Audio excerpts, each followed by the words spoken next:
우리 인간은 어떤 대상에 집중하거나 극적인 상황에 다 달았을 때 심오한 정신적 체험이나 영적 체험에 이르게 되기도 하는데요. 다음은 한 사람이 아우슈비츠 수용소에서 겪은 일입니다. 수용소에서는 신체적으로나 지적으로는 원시적인 생활을 할 수밖에 없었지만 영적인 생활을 더욱 심오하게 하는 것은 가능했습니다. 밖에 있을 때 지적인 활동을 했던 감수성 예민한 사람들은 육체적으로는 더 많은 고통을 겪었지만 정신적으로는 내면의 자아가 다른 사람들에 비해 비교적 적게 손상을 받았습니다.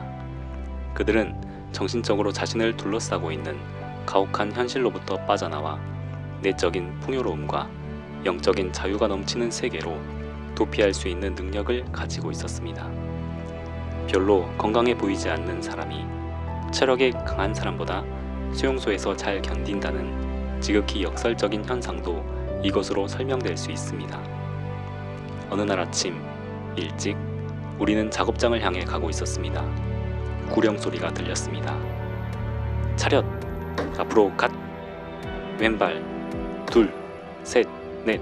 왼발! 둘! 셋! 넷! 첫째 줄 주의! 왼발! 그리고 왼발! 그리고 오른발! 왼발! 모자 벗어! 지금도 귀에 생생하게 들려오는 소리입니다.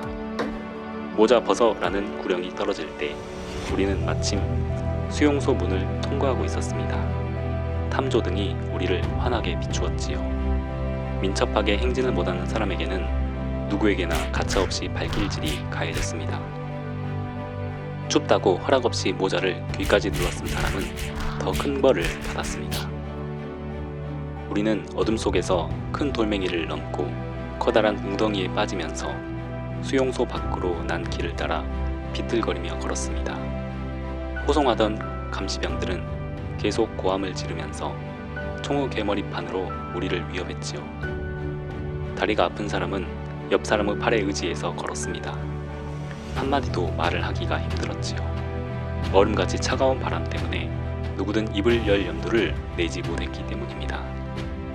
그런데 높이 세운 옷깃으로 입을 감싸고 있던 옆의 남자가 갑자기 이렇게 속삭였습니다. 만약 마누라들이 우리가 지금 이러고 있는 꼴을 본다면 어떨까요? 제발이지 수용소에 잘 있으면서 지금 우리가 당하고 있는 일을 몰랐으면 좋겠소. 그 말을 듣자 갑자기 아내 생각이 났습니다. 빙판에 미끄러져 넘어지고 수없이 서로를 부축하고 한 사람 또 한 사람을 일으켜 세우면서 몇 마일을 비틀거리며 걷는 동안 우리는 한마디도 하지 않았습니다. 그러나 우리는 알고 있었습니다. 모두가 지금 아내 생각을 하고 있다는 것을. 때때로 저는 하늘을 바라보았습니다. 별들이 하나둘씩 빛을 잃어가고 아침을 알리는 연분홍 빛이 짙은 먹구름 뒤에서 서서히 퍼져가고 있었습니다. 하지만 내 머릿속은 온통 아내 모습뿐이었습니다. 저는 그녀의 모습을 아주 정확하게 머릿속으로 그렸습니다. 그녀가 대답하는 소리를 들었고 그녀가 웃는 것을 보았습니다. 그녀의 진솔하면서도 용기를 주는 듯한 시선을 느꼈습니다. 실제든 아니든 그때 그녀의 모습은 이제 막 떠오르기 시작한 태양보다도 더 밝게 빛났습니다. 그때 한 가지 생각이 머리를 관통했습니다. 제 생애 처음으로 저는 그렇게 많은 시인들이 자기 시를 통해서 노래하고 그렇게 많은 사상가들이 최고의 지혜라고 외쳤던 하나의 진리를 깨닫게 되었습니다. 그 진리란 바로 사랑이야말로 인간이 추구해야 할 궁극적이고 가장 숭고한 목표라는 것이었습니다. 저는 인간의 시와 사상과 믿음이 설파하는 숭고한 비밀의 의미를 간파했습니다. 인간에 대한 구원은 사랑을 통해서 그리고 사랑 안에서 실현된다. 그때 저는 이 세상에 남길 것이 하나도 없는 사람이라도 사랑하는 사람을 생각하며 그것이 비록 아주 짧은 순간이라고 해도 여전히 더 말할 나위 없는 행복을 느낄 수 있다는 것을 알게 되었습니다. 극단적으로 소외된 상황에서 자기 자신을 적극적으로 표현할 수 없을 때 주어진 고통을 올바르게 명예롭게 견디는 것만이 자기가 할 수 있는 일의 전부일 때 사람은 그가 간직하고 있던 사랑하는 사람의 모습을 생각하는 것으로 충족감을 느낄 수 있습니다. 제 생애 처음으로 저는 다음과 같은 말의 의미를 이해하게 되었습니다. 천사들은 한없는 영광 속에서 영원한 묵상에 잠겨 있나니.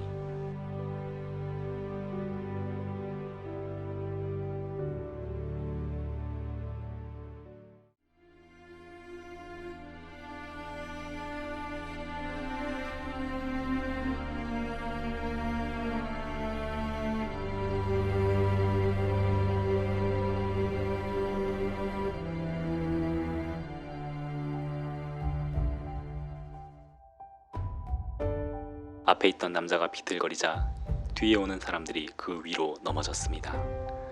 감시병이 달려와서 가지고 있던 채찍을 휘둘렀습니다. 그래서 제 생각이 잠시 중단되었습니다. 하지만 그 후 곧 제 영혼은 수감자 신세에서 또 다른 세계로 가는 길을 되돌아갔습니다. 저는 제 사랑하는 사람과 다시 대화를 시작했습니다. 제가 물으면 그녀가 대답했습니다. 다음에는 반대로 그녀가 물었고 제가 대답했습니다. 정지! 드디어 작업장에 도착했습니다. 모두들 더 좋은 연장을 차지하기 위해 캄캄한 광 속으로 뛰어들어갔습니다. 그리고 제각각 곡괭이와 삽을 가지고 나왔습니다. 이 새끼들 빨리빨리 움직이지 못해? 곧 우리는 전날 일했던 배수구로 위치를 찾아서 갔습니다. 얼어붙은 땅이 곡괭이 끝에서 깨지는 소리를 냈습니다. 그러자 불꽃이 일어났습니다. 모두들 말이 없었고 머리는 마비되어 있었습니다. 그때도 제 마음은 여전히 아내의 영상에 매달려 있었습니다. 한 가지 생각이 머릿속을 스쳤습니다. 저는 아내가 살았는지 죽었는지조차 몰랐습니다. 그러나 한 가지만은 알고 있었습니다. 그것은 그때서야 제가 깨달은 것이었는데 사랑은 사랑하는 사람의 육신을 초월해서 더 먼 곳까지 간다는 것이었습니다. 사랑은 영적인 존재, 내적인 자아 안에서 더욱 깊은 의미를 갖게 된다는 것이었습니다. 사랑하는 사람이 실제로 존재하든 존재하지 않았든 아직 살았든 죽었든 그런 것은 하나도 중요하지 않았습니다. 저는 제 아내가 살았는지 죽었는지 몰랐습니다. 알 수 있는 방법도 없었습니다. 수용소 안에는 오는 편지도 가는 편지도 없었습니다. 하지만 그 순간부터 그것은 더 이상 문제가 되지 않았습니다. 알아야 할 필요도 없었습니다. 이 세상 그 어느 것도 제 사랑의 굳건함, 제 생각, 사랑하는 사람의 영상을 방해할 수 없었습니다. 사실 그때 아내가 죽었다는 것을 알았더라도 저는 전혀 개의치 않고 아내의 모습을 떠올리는 일에 제 자신을 바쳤을 것입니다. 저와 그녀가 나누는 정신적 대화 역시 아주 생생하고 만족스러웠을 것입니다. 나를 그대 가슴에 새겨주고 사랑은 죽음만큼이나 강한 것이라오.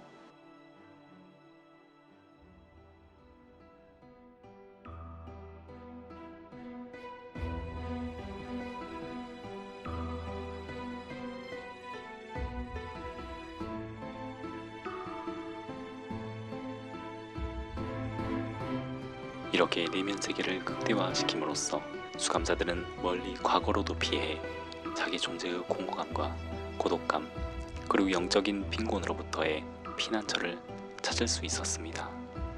상상의 나래를 마음껏 펼치며 과거의 일들을 회상했습니다. 그것은 그다지 중요하지 않은 작은 해프닝이었으며 때로는 이상한 성격을 가진 것처럼 보이기도 했습니다. 그들의 세계와 그들의 존재가 현실에서 아주 멀리 떨어진 곳에 있는 것 같았습니다. 그들의 영혼은 그리움을 향해 먼 과거로 달려갔습니다. 저는 상상 속에서 버스를 탔고 열쇠로 제가 살고 있는 아파트의 문을 열었습니다. 걸려오는 전화를 받고 전등을 껐습니다. 우리 생각은 이런 자질구레한 일들에 집중되어 있었고 이런 기억들이 때로 우리 마음을 감동시켜 눈물을 흘리게도 만들었습니다. 이렇게 내적인 삶이 심화되어 있었기 때문에 그 전에는 예술과 자연의 아름다움에 대해 전혀 느껴보지 못했던 새로운 것을 체험하는 경우도 있었습니다. 그리고 그 영향으로 때로는 자신을 둘러싸고 있는 끔찍한 상황을 완전히 잊어버리기도 했습니다.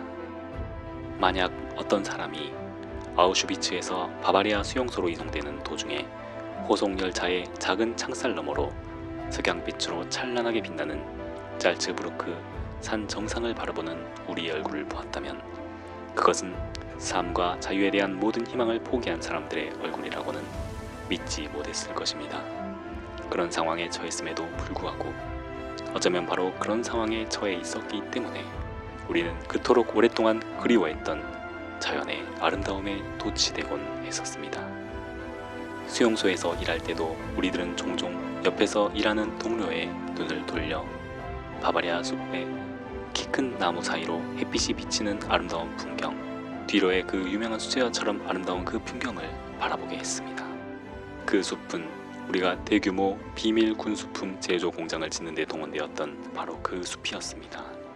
어느 날 저녁이었습니다. 죽도록 피곤한 몸으로 막사 바닥에 앉아서 수프 그릇을 들고 있는 우리에게 동료 한 사람이 달려왔습니다. 그리고는 점호장으로 가서 해가 지는 멋진 풍경을 보라는 것이었죠. 밖에 나가서 우리는 서쪽에 빛나고 있는 구름과 밑은 청색에서 핏빛으로 끊임없이 색과 모양이 변하는 구름으로 살아 숨쉬는 하늘을 바라보았습니다. 진흙바닥에 패인 웅덩이에 비친 하늘의 빛나는 풍경이 잿빛으로 이어진 우리의 초라한 임시막사와 날카로운 대조를 이루고 있었습니다. 감동으로 인해 잠시 침묵이 흐른 뒤 누군가가 이렇게 말했습니다. 세상이 이렇게 아름다울 수도 있다니. 그날도 우리는 참호 속에서 일하고 있었습니다. 잿빛 새벽이 우리를 둘러싸고 있었지요. 우리 위에 하늘도 잿빛이었고 창백한 새벽빛에 반사되는 눈도 잿빛이었습니다. 나는 또다시 아내와 침묵의 대화를 나누고 있었습니다. 아니 어쩌면 당시 나는 나의 고통에 대한 그리고 내가 서서히 죽어가야 하는 상황에 대한 정당한 이유를 찾으려고 애쓰고 있었는지도 모르겠습니다. 곧 닥쳐올 절망적인 죽음에 대해 마지막으로 격렬하게 항의하고 있는 동안 나는 내 영혼이 사방을 뒤덮고 있는 음울한 빛을 뚫고 나오는 것을 느꼈습니다. 나는 그것이 절망적이고 의미 없는 세계를 뛰어넘는 것을 느꼈으며 삶에 궁극적인 목적이 있는가? 라는 나의 질문에 어디선가 그렇다 라고 하는 활기찬 대답 소리를 들었습니다. 바로 그 순간 수평선 저 멀리에 그림처럼 서있던 농가에 불이 들어왔습니다. 새벽의 초라한 잿빛을 뚫고 불이 켜진 것입니다. 어둠 속에도 빛은 있나니 빛은 어둠 속에서 빛났습니다. 저는 몇 시간 동안 얼어붙은 땅을 파면서 서 있었습니다. 감시병들이 지나가면서 욕을 했고 저는 또다시 사랑하는 사람과 대화를 나누었습니다. 그러자 점점 그녀가 곁에 있는 것 같이 느껴졌으며 그녀는 정말로 제 곁에 있었습니다. 그녀를 만질 수 있을 것 같았고 손을 뻗쳐서 그녀의 손을 잡을 수 있을 것 같은 느낌이 들었습니다. 그 느낌이 너무나 생생했습니다. 그녀가 정말로 거기에 있었던 것입니다. 바로 그 순간 새 한 마리가 날아와 내가 파놓은 흙더미 위에 앉았습니다. 그러고는 천천히 나를 바라보았습니다.